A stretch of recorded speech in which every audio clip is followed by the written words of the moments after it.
Welcome to rhythm of learning. ഇന്ന് നമ്മൾ പഠിക്കാൻ പോകുന്നത് ഇന്ത്യൻ സംസ്ഥാനമായിട്ടുള്ള അസാമിനെ കുറിച്ചിട്ടാണ്. അപ്പൊ അസാമിനെ കുറിച്ച് പറയുന്നതിന് മുമ്പ് ഞാൻ ഒന്ന് രണ്ട് കാര്യങ്ങൾ പറയാം. നമ്മള് 10-13ഓളം സ്റ്റേറ്റുകൾ ഇപ്പോ പഠിച്ചു കഴിഞ്ഞു. അപ്പൊ അതുപോലെ തന്നെ 5-6 നമ്മുടെ കേരളത്തിലെ ജില്ലകളും നമ്മൾ അപ്ലോഡ് ചെയ്തിട്ടുണ്ട്. അപ്പൊ ഇപ്പൊ സ്റ്റേറ്റുകളാണ് കണ്ടിന്യൂസ് ആയിട്ട് അപ്ലോഡ് ചെയ്തുകൊണ്ടിരിക്കുന്നത്. അപ്പൊ സ്റ്റേറ്റുകൾ ബാക്കി ഒരു 6 ആകുമ്പോൾ ഓരോ ദിവസം ഇടവിട്ട് സ്റ്റേറ്റും ജില്ലകളും കൂടി നമുക്ക് അങ്ങനെ പഠിച്ചു തീരാട്ടോ. അങ്ങനെ സ്റ്റേറ്റും ജില്ലകളും ഏകദേശം 2 ആഴ്ചത്തോടു കൂടി നമ്മുടെ പഠിച്ചു തീരും. അപ്പൊ ഓരോരോ ഭാഗങ്ങളും പഠിക്കുമ്പോൾ അത് അടുക്കും ചുട്ടിയോടുകൂടി ഒരു ഓർഡർ ആയിട്ട് പഠിക്കാൻ വെച്ചാൽ കുറച്ചും കൂടി എളുപ്പമായിരിക്കും. ഇതിനു മുമ്പ് ഞാൻ മെഡീവൽ ഇന്ത്യ അതുപോലെ അങ്ങനെ ഓരോന്നും ഓരോ ഭാഗങ്ങൾ തന്നെ അങ്ങനെ കംപ്ലീറ്റ് ആയിട്ടാണ് ക്ലാസ്സിൽ എടുത്തുകൊണ്ട് പോകുന്നത്. അതിന്റെ ഇടയിൽ നമ്മൾ നമ്മുടെ കേരളത്തിൽ, ഇന്ത്യയിലും വേൾഡിലും ഒക്കെ കറണ്ട് അഫയേഴ്സിന്റെ ക്ലാസ്സുകൾ ഇടയ്ക്കിടയ്ക്ക് അപ്ലോഡ് ചെയ്യാറുണ്ട്. അപ്പൊ ക്ലാസ്സുകൾ കാണാത്ത കുട്ടികൾ എല്ലാവരും കാണുക. ക്ലാസ് ഇഷ്ടപ്പെടുകയാണെങ്കിൽ ഒന്ന് ലൈക്ക് ചെയ്യുക. നിങ്ങൾ ആ ലൈക്കൊക്കെയാണ് എന്നെ പോലുള്ള ടീച്ചേഴ്സിന് ഒരു പ്രോത്സാഹനം എന്ന് പറയുന്നത് കേട്ടോ. അതുപോലെ തന്നെ ഇഷ്ടപ്പെട്ട ക്ലാസ്സുകളാണെങ്കിൽ കൂട്ടുകാർക്ക് ഷെയർ ചെയ്ത് കൊടുക്കൂ. ആദ്യമായിട്ട് ചാനൽ കാണുന്നവർ ചാനൽ ഒന്ന് സബ്സ്ക്രൈബ് കൂടെ ചെയ്യാം കേട്ടോ. അപ്പൊ ക്ലാസ്സിലേക്ക് കടക്കാം. അസമിനെ കുറിച്ച് പറയുമ്പോൾ അസം 1950 ജാനുവരി 26 നമ്മുടെ റിപ്പബ്ലിക് ഡേക്ക് അല്ലെ, 1950 ജാനുവരി 26 നിലവിൽ വന്ന ഇന്ത്യൻ സംസ്ഥാനമാണ് ഏത്? അസം കേട്ടോ. 1950 ജാനുവരി 26 അസം നിലവിൽ വന്നത്. ഈ അസം പണ്ട് കാലത്ത് കാമരൂപ എന്ന പേരിലാണ് അത്രേ അറിയപ്പെട്ടിരുന്നത്. അപ്പൊ പണ്ട് കാലത്ത് കാമരൂപ എന്ന പേരിൽ അറിയപ്പെട്ടിരുന്ന ഇന്ത്യയിലെ ഒരു പ്രദേശം 1950 ജാനുവരി 26 അസം എന്ന സംസ്ഥാനമായിട്ട് നിലവിൽ.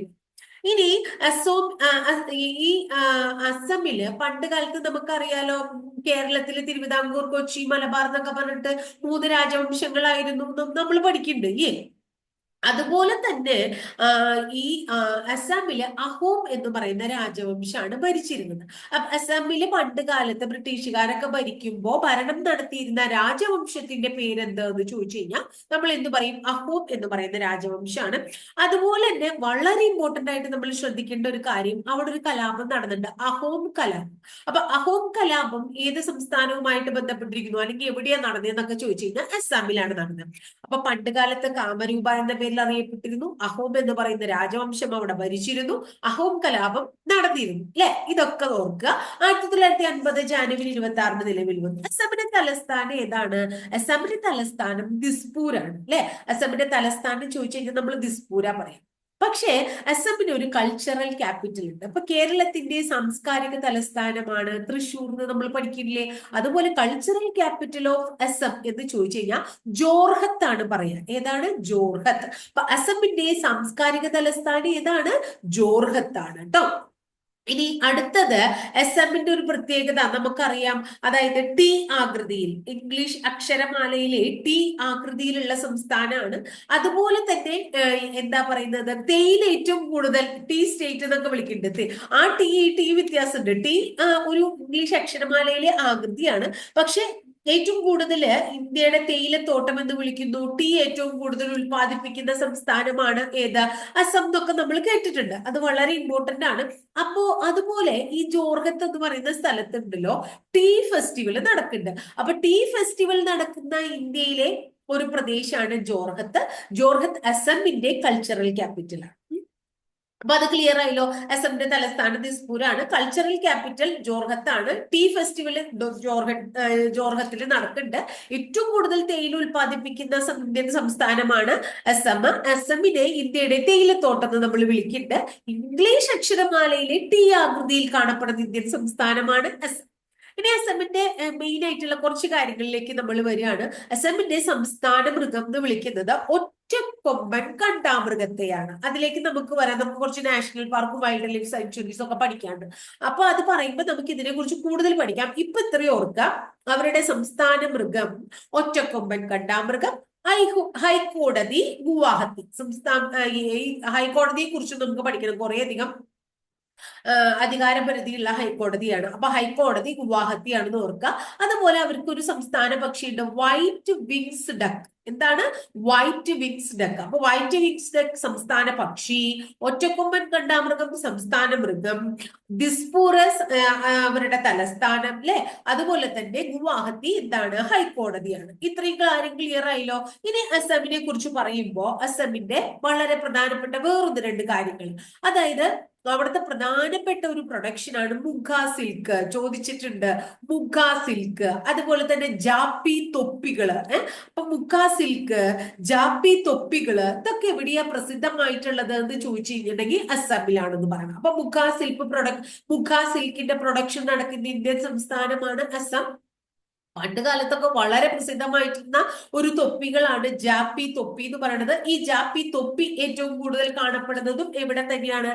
അസാമിലാണ്. ഇനി അസാമിന്റെ നൃത്തരൂപം PSC പരീക്ഷയ്ക്ക് വളരെ ഇഷ്ടമുള്ള ഒരു ചോദ്യമാണ് സാത്രിയ. എന്താണ്? സാത്രിയ. അപ്പൊ സാത്രിയ എന്ന് പറയുന്ന നൃത്തരൂപം കാണപ്പെടുന്ന ഇന്ത്യൻ സംസ്ഥാനമാണ് അസാം.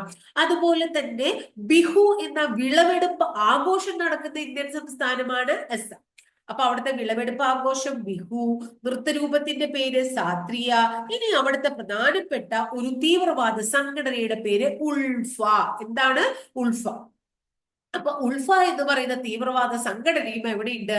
അസാമിലുണ്ട് എന്ന് ഓർത്തു വെക്കുക. ഇത്രയും കാര്യം ക്ലിയർ ആയോ നിങ്ങൾക്ക്? അപ്പൊ എന്താ പറഞ്ഞത് നമ്മള്? ഉഫ എന്ന തീവ്രവാദ സംഘടന, അതുപോലെ തന്നെ സാത്രിയ എന്ന് പറയുന്ന നൃത്തരൂപം, ബിഹു എന്ന് പറയുന്ന ഒരു ഫെസ്റ്റിവല്. ആ ഫെസ്റ്റിവലിന്റെ പ്രത്യേകത എന്താണത്? വിളവെടുപ്പ് ആഘോഷമാണ്. അതുപോലെ മുഗാ സിൽക്കിന്റെ പ്രൊഡക്ഷൻ, ജാപ്പി തൊപ്പികളുടെ നിർമ്മാണം, അതിന്റെ പ്രൊഡക്ഷൻ, ഇതൊക്കെ അവിടെ നടക്കുന്നുണ്ട്, അസാമിൽ നടക്കുന്നുണ്ട് എന്ന് ഓർത്തു വെക്കാം. ഇനി മറ്റു കാര്യങ്ങളിലേക്ക് കടക്കണേക്കാൾ മുന്നേ അസാമിന്റെ കുറച്ച് വിശേഷണങ്ങൾ നമ്മൾക്ക് പഠിക്കാം. ഒന്ന് നമ്മൾ പറഞ്ഞു, അതായത് ഇന്ത്യയുടെ തേയിലത്തോട്ടം അല്ലെ, ടി ആകൃതിയിലുള്ള സംസ്ഥാനം എന്നൊക്കെ നമ്മൾ വിളിക്കുന്നുണ്ട്. ഇനി വടക്ക് കിഴക്കൻ സംസ്ഥാനങ്ങൾ ഉണ്ടല്ലോ, ആ വടക്ക് കിഴക്കൻ സംസ്ഥാനങ്ങളിലേക്കുള്ള എൻട്രൻസ്, കവാടം എന്ന് വിളിക്കുന്നത് ഇതിനെയാണ്? അസാമിനെയാണ്. അപ്പൊ വടക്ക് കിഴക്കൻ സംസ്ഥാനങ്ങളിലേക്കുള്ള കവാടം എന്ന് വിളിക്കുന്ന ഇന്ത്യൻ സംസ്ഥാനമാണ് ആസാം. നീലക്കുന്നുകളുടെ നാട് എന്നറിയപ്പെടുന്ന ഇന്ത്യൻ സംസ്ഥാനമാണ് ആസാം. ചുവന്ന നദികളുടെ നാട് എന്ന് വിളിക്കുന്ന ഇന്ത്യൻ സംസ്ഥാനമാണ് അസം. അപ്പൊ വടക്ക് കിഴക്കൻ സംസ്ഥാനങ്ങളിലേക്കുള്ള കവാടാണ്, ടി ആകൃതിയിലുള്ള സംസ്ഥാനമാണ്, ഏറ്റവും കൂടുതൽ തേയില പ്രൊഡക്ഷൻ നടത്തുന്ന സംസ്ഥാനമാണ്, നീലക്കുന്നുകളുടെ നാട്, ചുവന്ന നദികളുടെ നാട് എന്നൊക്കെ വിളിക്കുന്നത് അസാമിനെയാണ്. കൂടാതെ നമ്മൾ പറഞ്ഞു വടക്ക് കിഴക്കൻ സംസ്ഥാനങ്ങളെ കുറിച്ച് അല്ലെ. അപ്പൊ വടക്ക് കിഴക്കൻ സംസ്ഥാനങ്ങളിൽ ഏറ്റവും കൂടുതൽ ജനസംഖ്യ എവിടെയാ ചോദിച്ചാൽ അസാമിലാണ്.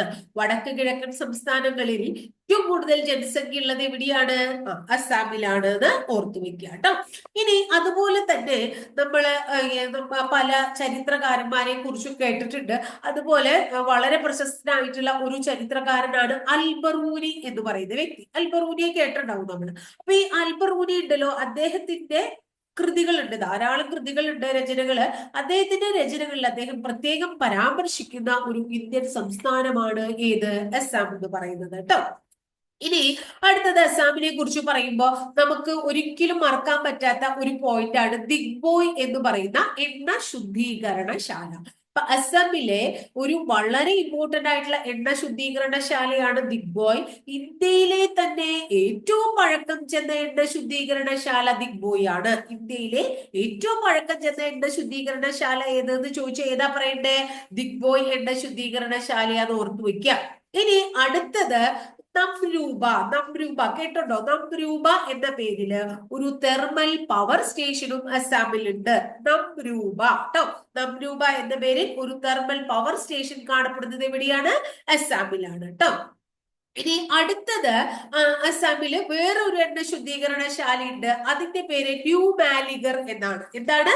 ന്യൂ മാലിഗർ. അപ്പൊ നംരൂപ എന്ന് പറയുന്ന തെർമൽ പവർ സ്റ്റേഷൻ, ദിഗ്ബോയ് എണ്ണ ശുദ്ധീകരണശാല അത് പഴക്കം ചെന്നത്. അടുത്ത ന്യൂ മാലിഗർ എണ്ണ ശുദ്ധീകരണശാല, അതും അസാമിലാണ്. ന്യൂ മാലിഗറും ദിഗ്ബോയും അസാമിലാണ് എന്ന് ഓർത്തു വയ്ക്കാം. ഇനി അസാമിലെ നാഷണൽ പാർക്കുകളെ കുറിച്ച് പറയുമ്പോൾ ഒന്ന് കാസിരംഗ, അടുത്തത് മനാസ്, അടുത്തത് ഒറാങ്, അടുത്തത് നമേരി, അടുത്തത് ദിബ്രു സെക്കോവ. അങ്ങനെ 5 പ്രസിദ്ധമായിട്ടുള്ള നാഷണൽ പാർക്കുകൾ എവിടെയുണ്ട്? അസാമിലുണ്ട് എന്ന് ഓർക്കുക. വളരെ പ്രധാനമാണ്. കാസിരംഗ നാഷണൽ പാർക്ക് ഒറ്റക്കൊമ്പൻ കണ്ടാമൃഗങ്ങൾക്ക് പ്രസിദ്ധമായിട്ടുള്ള ആസാമിലെ നാഷണൽ പാർക്കിന്റെ പേരാണ് കാസിരംഗ. ഒറ്റക്കൊമ്പൻ കണ്ടാമൃഗങ്ങൾക്ക് പേര് കേട്ടതാണ് കാസിരംഗ എന്ന് പറയുന്നത്. ഇനി അടുത്തത് ഇന്ത്യ ഭൂട്ടാൻ അതിർത്തിയിൽ സ്ഥിതി ചെയ്യുന്ന നാഷണൽ പാർക്കാണ്. സോറി, ഇന്ത്യ ഭൂട്ടാൻ അതിർത്തിയിൽ സ്ഥിതി ചെയ്യുന്ന നാഷണൽ പാർക്കിന്റെ പേരാണ് Manas national park. India Bhutan അതിർത്തിയിൽ സ്ഥിതി ചെയ്യുന്ന നാഷണൽ പാർക്കാണ് മനാസ്. ഈ മനാസിൽ എന്താ അറിയോ, അല്ലെങ്കിൽ മനാസിലെ സംരക്ഷിത മൃഗം ഏതാ അറിയോ? Royal Bengal tiger. അപ്പൊ ഒറ്റക്കൊമ്പൻ കണ്ടാമൃഗം എവിടെയാണ്? കാസിരംഗ, ആസാം അല്ലെ. അതുപോലെ മനാസ് നാഷണൽ പാർക്കിൽ എന്താണ്? റോയൽ ബംഗാൾ ടൈഗർ ആണ്. എന്താണ്? Royal Bengal tiger. ഇനി മെരുങ്ങാത്ത കുതിരകൾക്ക് പ്രസിദ്ധമായിട്ടുള്ള ആസാമിൽ ഒരു നാഷണൽ പാർക്ക് ഉണ്ട്. മെരുങ്ങില്ല അത്രയാ കുതിരകള്.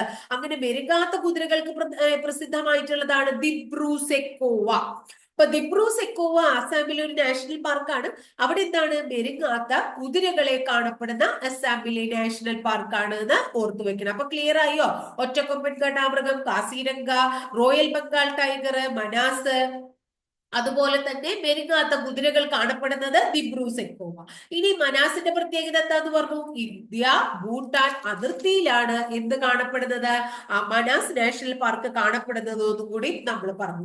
ഇനി ദിബ്രു സെക്കോവയ്ക്ക് വേറൊരു പ്രത്യേകതയും കൂടി ഉണ്ട്. ദിബ്രു സെക്കോവ ഇന്ത്യയിലെ തന്നെ ഏറ്റവും ചെറിയ ബയോസ്ഫിയർ റിസർവ് കൂടിയാണ്. അപ്പൊ ഇന്ത്യയിലെ ഏറ്റവും ചെറിയ ബയോസ്ഫിയർ റിസർവ് ദിബ്രു സെക്കോവ ഒരു നാഷണൽ പാർക്കാണ്. അതുപോലെ തന്നെ അതൊരു എന്തുകൂടിയാണ്? ബയോസ്ഫിയർ റിസർവും കൂടിയാണ്. കാണപ്പെടുന്നത് അസാമിലാണ്. ഇന്ത്യയിലെ ഏറ്റവും ചെറിയ ബയോസ്ഫിയർ റിസർവിന്റെ പേരാണ് ഏതെന്ന് പറഞ്ഞിട്ടുണ്ടെങ്കിൽ ദിബ്രു സെക്കോവ എന്ന് പറഞ്ഞിട്ടുണ്ടെങ്കിൽ ക്ലിയർ ആയില്ലോ. അപ്പൊ ഇനി അടുത്തത് special rhino protection force SRPF എന്ന പേരില് കണ്ടാമൃഗങ്ങളെ സംരക്ഷിക്കാനായിട്ട് ഇന്ത്യയിലെ ഒരു സേനയെ തന്നെ രൂപീകരിച്ച സംസ്ഥാനം കൂടിയാണ് ആസാം. അതായത് വളരെയധികം വംശനാശ ഭീഷണി നേരിടുന്ന ഒരു മൃഗമാണ് ഒറ്റക്കൊമ്പൻ കണ്ടാമൃഗം. ഈ ഒറ്റക്കൊമ്പൻ കണ്ടാമൃഗങ്ങൾ കാസിരംഗ നാഷണൽ പാർക്കിലാണ് എന്ന് പറഞ്ഞു. ഇവയെ സംരക്ഷിക്കാൻ സ്പെഷ്യൽ റൈനോ പ്രൊട്ടക്ഷൻ ഫോഴ്സ് എന്ന് പറയുന്ന പേരില് ഒരു ഫോഴ്സിനെ തന്നെ രൂപീകരിച്ച സംസ്ഥാനമാണ് ആസാം. ഇനി മനാസ് നാഷണൽ പാർക്ക് പറഞ്ഞു, ഭൂട്ടാന്റെ അതിർത്തിയിലാണ്. റോയൽ ബംഗാൾ ടൈഗർ ഉണ്ട് എന്നൊക്കെ നമ്മൾ പറഞ്ഞില്ലേ. ആ മനാസില് സ്പ്രിംഗ് ഫെസ്റ്റിവൽ കൂടെ നടക്കുന്നുണ്ട്. അപ്പൊ സ്പ്രിംഗ് ഫെസ്റ്റിവൽ നടക്കുന്ന ഇന്ത്യയിലെ നാഷണൽ പാർക്ക് ഏത് എന്ന് ചോദിച്ചു കഴിഞ്ഞാൽ എന്ത് പറയും? മനാസ് നാഷണൽ പാർക്ക് ആണെന്ന് പറയും. ക്ലിയർ ആയില്ലോ. അപ്പൊ അത്രയാണ് മനാസിനെ കുറിച്ച് അല്ലെങ്കിൽ നാഷണൽ പാർക്കുകളെ കുറിച്ചൊക്കെ നമുക്ക് പഠിക്കാറുണ്ട്. ഇനി നമ്മൾ പറഞ്ഞു ഹൈക്കോടതി, അസാമിന്റെ ഹൈക്കോടതി ഗുവാഹത്തിയാണ്. അപ്പൊ ഗുവാഹത്തിയെ കുറിച്ച് കുറച്ച് കാര്യങ്ങൾ ഇപ്പൊ നമ്മളിപ്പോ ഡിഗ്രി ലെവൽ പ്രിലിംസിന് ചോദിച്ച ചോദ്യമാണ്. താഴെ പറയുന്ന ഏത് സംസ്ഥാനത്തിന്റെ അല്ലെങ്കിൽ സംസ്ഥാനങ്ങളുടെ മേലാണ് ഗുവാഹത്തി ഹൈക്കോടതിക്ക് അധികാരമുള്ളത്? അസം, നാഗാലാൻഡ്, അരുണാചൽ പ്രദേശ്, മിസോറാം. 4 ഓപ്ഷൻ തന്നു. എന്നിട്ട് പറയാണ് 1 അല്ലെങ്കിൽ 1, 2, 2, 3, 3, 4 എന്നൊക്കെ പറഞ്ഞ 4 ഓപ്ഷൻ തന്നേക്കാണ്. അപ്പൊ നമ്മൾ മനസ്സിലാക്കേണ്ടത് ഗുവാഹത്തി ഹൈക്കോടതിയുടെ പരിധിയിൽ വരുന്ന സംസ്ഥാനങ്ങൾ അസം, നാഗാലാൻഡ്, മിസോറാം, അരുണാചൽ പ്രദേശ് തുടങ്ങിയവയാണ്. അപ്പൊ ഏറ്റവും കൂടുതൽ സംസ്ഥാനങ്ങളുടെ അധികാര പരിധിയിലുള്ള ഹൈക്കോടതിയാണ് ഗുവാഹത്തി ഹൈക്കോടതി. അസം, നാഗാലാൻഡ്, മിസോറാം, അരുണാചൽ പ്രദേശ് തുടങ്ങിയവയാണ് ആ സംസ്ഥാനങ്ങൾ എന്ന് ഓർത്തുവെക്കുക. ഇനി ഗുവാഹത്തി പണ്ടുകാലത്ത് പ്രാഗ്ജ്യോതിഷപുരം എന്ന പേരിൽ അറിയപ്പെട്ടിരുന്നു അത്രേ. അപ്പൊ ഓൾഡ് നെയിം, പണ്ടത്തെ പേരെന്തായിരുന്നു ഗുവാഹത്തിയുടെ? പ്രാഗ്ജ്യോതിഷപുരം എന്നായിരുന്നു. അപ്പൊ പ്രാഗ്ജ്യോതിഷപുരം എന്ന പേരിൽ അറിയപ്പെട്ടിരുന്ന ഇന്ത്യൻ ഇന്ത്യയിലെ ഒരു പ്രദേശമാണ് ഏത്? ഗുവാഹത്തി. ഈ പ്രാഗ്ജ്യോതിഷപുരം പണി കഴിപ്പിച്ചത് ഒരു രാജാവാണ്. അദ്ദേഹത്തിന്റെ പേര് നരകാസുര രാജാവ് എന്നാണ്. പണ്ടുകാലത്ത് രാജവംശങ്ങളല്ലേ ആയിരുന്നു. അപ്പൊ നരകാസുര രാജാവാണ് പണി കഴിപ്പിച്ചത്. വടക്ക് കിഴക്കൻ ഇന്ത്യയിലെ ഏറ്റവും വലിയ സിറ്റി കൂടിയാണ് ഏത്? ഈ ഗുവാഹത്തി. ഗുവാഹത്തി നമ്മുടെ എന്താ പറയുന്നത്, പ്രാഗ്ജ്യോതിഷപുരം എന്ന പഴയ പേരിൽ അറിയപ്പെടുന്നു. കൂടാതെ നമ്മൾ ഇപ്പോൾ കൂടുതലും കേൾക്കുന്നത് കിഴക്കിന്റെ പ്രകാശ നഗരം എന്നാണ്. അപ്പൊ കിഴക്കിന്റെ പ്രകാശ നഗരം, പ്രാഗ്ജ്യോതിഷപുരം എന്നീ പേരുകളിലൊക്കെ ഗുവാഹത്തി അറിയപ്പെട്ടിരുന്നു. ഈ ഗുവാഹത്തി ബ്രഹ്മപുത്ര നദിയുടെ തീരത്താണ് സ്ഥിതി ചെയ്യുന്നത്. വളരെ പ്രസിദ്ധമായിട്ടുള്ള നഗരങ്ങളൊക്കെ ചില നദീതീരങ്ങളിലാണെങ്കിൽ ഏത് നദീതീരത്താണെന്ന് പരീക്ഷയ്ക്ക് ചോദിക്കാറുണ്ട്. ഇപ്പൊ ഗുവാഹത്തി ഏത് നദിയുടെ തീരത്താണ്? ബ്രഹ്മപുത്ര നദിയുടെ തീരത്താണെന്ന് ഓർത്തുവെക്കുക. അതുപോലെ തന്നെ ഗുവാഹത്തിയിൽ പ്രസിദ്ധമായിട്ടുള്ള ഒരു ക്ഷേത്രമുണ്ട്. ആ ക്ഷേത്രത്തിന്റെ പേര് ഉമാനന്ദ ക്ഷേത്രം എന്നാണ്. ഏതാ ക്ഷേത്രം? ഉമാനന്ദ ക്ഷേത്രം കേട്ടോ. ഇനി അടുത്തത് നമ്മുടെ ഗുവാഹത്തിയിലെ ഒരു എയർപോർട്ട് ഉണ്ട് അത്രേ. ആ എയർപോർട്ടിന്റെ പേര് നിങ്ങൾ എല്ലാവരും കേട്ടിട്ടുണ്ടാവും, ഗോപിനാഥ് ബർദോളി. അപ്പൊ ഗോപിനാഥ് ബർദോളി വിമാനത്താവളം എവിടെ സ്ഥിതി ചെയ്യുന്നു? എവിടെയാണ് സ്ഥിതി ചെയ്യുന്നത്? അസാമിലാണ്, അല്ലെങ്കിൽ ഗുവാഹത്തിയിലാണ് കേട്ടോ. ഈ ഗോപിനാഥ് ബർദോളി എന്ന് പറയുന്ന വ്യക്തി ഉണ്ടല്ലോ, വടക്ക് കിഴക്കൻ ഇന്ത്യയിൽ നിന്ന് ആദ്യമായിട്ട് ഭാരതരത്ന നേടിയ വ്യക്തി കൂടിയാണ് കേട്ടോ. അദ്ദേഹത്തിന്റെ പേരിലാണ് ആ വിമാനത്താവളം അറിയപ്പെടുന്നത്. നമ്മൾ നേരത്തെ പറഞ്ഞു ആസാമിലെ ഒരു തീവ്രവാദ സംഘടനയാണ് ഏതെന്ന് പറയുന്നത്, ഉൾഫ എന്ന് പറയുന്നത്. അത് ഓർത്തു വെക്കണം. ഇനി ബോഡോ, അവിടുത്തെ ഒരു വിഭാഗക്കാരാണ് ബോഡോ എന്ന് പറയുന്ന വിഭാഗക്കാര്. അവർ പറയാണ് ബോഡോ ലാൻഡ് എന്ന് പറയുന്ന പേരിൽ ഒരു സംസ്ഥാനം രൂപീകരിക്കണം. അങ്ങനെ പറഞ്ഞിട്ട് വളരെയധികം എന്താ പറയുന്നത്, ബോഡോ, ഡോഗ്രി, മൈഥിലി, സന്താലി എന്നൊക്കെ പറഞ്ഞിട്ടുള്ള ഭാഷകളുണ്ട്, കേട്ടിട്ടുണ്ട് അല്ലേ നിങ്ങള്? അപ്പൊ ബോഡോ ലാൻഡ് സംസ്ഥാനം, ആ ഭാഷ സംസാരിക്കുന്നവർ നമുക്കറിയാലോ, ഭാഷാ അടിസ്ഥാനത്തിൽ സംസ്ഥാനങ്ങൾ രൂപീകരിക്കുന്നതാണ് ഇന്ത്യയിൽ അല്ലെ. അപ്പൊ ബോഡോ ലാൻഡ് സംസ്ഥാനം രൂപീകരിക്കണം എന്നൊക്കെ പറഞ്ഞിട്ട് പ്രക്ഷോഭം നടക്കുന്ന സംസ്ഥാനമാണ് ആസാം. അങ്ങനെ ബോഡോ ലാൻഡ് എന്ന് പറയുന്ന ഒരു സംസ്ഥാനം രൂപീകരിക്കണോ എന്ന കാര്യത്തെ കുറിച്ച് പഠിക്കാനായി നമ്മൾ ഒരു അന്വേഷണ കമ്മീഷനെ അപ്പോയിന്റ് ചെയ്തിട്ടുണ്ട്. ആ അന്വേഷണ കമ്മീഷന്റെ പേര് GK പിള്ള കമ്മീഷൻ. എന്താണ് GK പിള്ള കമ്മീഷൻ കേട്ടോ. കമ്മീഷന്റെ പേര് ഓർത്തു വെക്കുക, GK പിള്ള. നേരത്തെ നമ്മൾ പറയണ്ടായി അൽബറൂനിയുടെ രചനകളിലൊക്കെ അസാമിനെ കുറിച്ച് പറയുന്നുണ്ട്. അതുപോലെ തന്നെ ഹുയാൻസാങ് ഉണ്ട്, ചൈനീസ് സഞ്ചാരിയാണ് ഹുയാൻസാങ് അല്ലെ. അദ്ദേഹത്തിന്റെ യാത്രാ വിവരണ ഗ്രന്ഥത്തിന്റെ പേരാണ് സിയൂക്കി, നമ്മൾ പഠിച്ചിട്ടുള്ളതാണ്. ആ ചൈനീസ് സഞ്ചാരി അസം സന്ദർശിച്ചിട്ടുണ്ട് അത്രേ. അസം സന്ദർശിച്ച ഒരു ചൈനീസ് സഞ്ചാരിയാണ് ആരെന്ന് പറയുന്നത്, നമ്മുടെ ഹുയാൻസാങ് എന്ന് പറയുന്നത് ഓർത്തു വയ്ക്കുക. ഇനി ആസാമിലെ പ്രസിദ്ധമായിട്ടുള്ള ഒന്ന് രണ്ട് നൃത്തരൂപങ്ങൾ പഠിക്കൂ. നൃത്തരൂപങ്ങളുടെ പേര് ബിഹു, എപ്പോഴും പരീക്ഷയ്ക്ക് ഇഷ്ടമുള്ള ഒരു നൃത്തരൂപമാണ് ബിഹു. അതുപോലെ തന്നെ സാത്രിയ, ബിഹു, സാത്രിയ ഒക്കെ അവിടുത്തെ നൃത്തരൂപങ്ങളാണ് എന്ന് ഓർത്തു വെക്കണം. ഇനി അടുത്തത് വിവേക് എക്സ്പ്രസ് എന്ന് പറയുന്ന ട്രെയിനെ കുറിച്ച് നിങ്ങൾ കേട്ടിട്ടില്ലേ? എന്താണ് വിവേക് എക്സ്പ്രസിന്റെ പ്രത്യേകത?